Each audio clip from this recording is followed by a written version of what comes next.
no longer speak much with you, for the ruler of the world is coming. That's what Jesus says at the end of today's gospel that I just proclaimed. He speaks of this ruler of the world. Make no mistake, my friends, this ruler of the world is already here, and he's pretty much in charge. His name is Satan, or Lucifer. What is so dangerous and destructive about Satan's rule is how he manipulates in us. He's the ultimate con artist who wields countless manipulation tactics, brainwashing techniques, and psychological weapons to trick his victims into accepting his lies. The darkness of falsehood and sin is his habitat.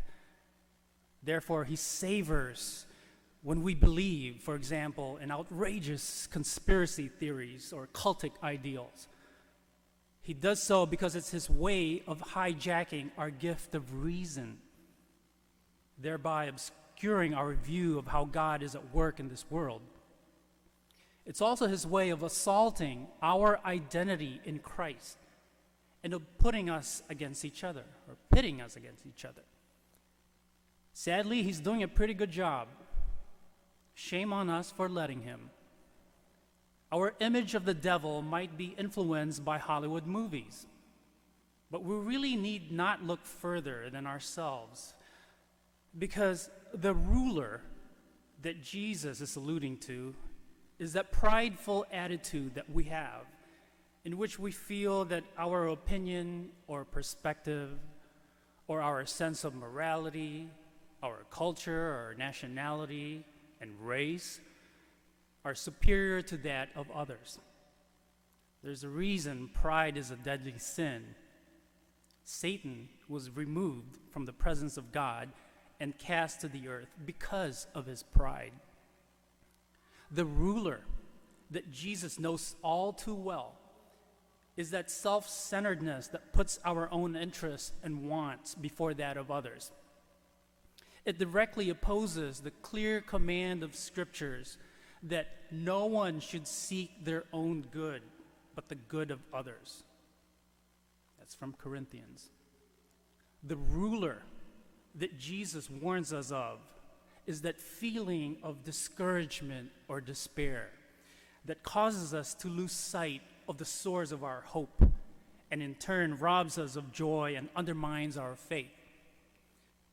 The ruler is that in our midst, here and now. He's the antithesis of Jesus' spirit of mercy and justice.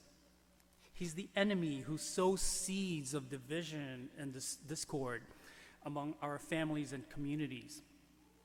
He nurtures roots of bitterness and cultivates resentment. The ruler of this world is especially present in people who falsely accuse priests and others, of course, of wrongdoing. The devil, if you recall, is defined as the false accuser and slanderer. Sadly, this has not stopped humans from imitating Satan in this well-practiced scheme of destroying people's lives purely out of malice or unfounded revenge. There's nothing the devil enjoys more than driving wedges into churches and relationships. The good news is we can bring an end to his rule, or at the very least, block entry points through which the devil will try to get a foothold in our lives. We can accomplish this when we practice genuine acts of kindness or offering of forgiveness, or when we lay down our rights for others. We can show this ruler who's the boss when we're charitable and humble, recognizing that God is bigger than ourselves, and acknowledging our wrongdoings. We can confront the enemy's rule of arrogance or selfishness when we build bridges of reconciliation and embrace Jesus' spirit of compassion. Don't fall victim to his tactics. Satan thinks he's in charge, but ultimately God has the upper hand, for evil has no power over God. Hello, OLPH. My name is Mary Lynn Januszewski, and I'm the Director of Finance and Operations at Our Lady of Perpetual Help Parish in Glenview, Illinois. And this message comes to you with heartfelt gratitude and thanks for your ongoing generosity and support of OLPH Parish. This overwhelming generosity allows us to continue to serve and to minister to the parish community in so many different ways. So thank you, OLPH, for all you do. You are much appreciated.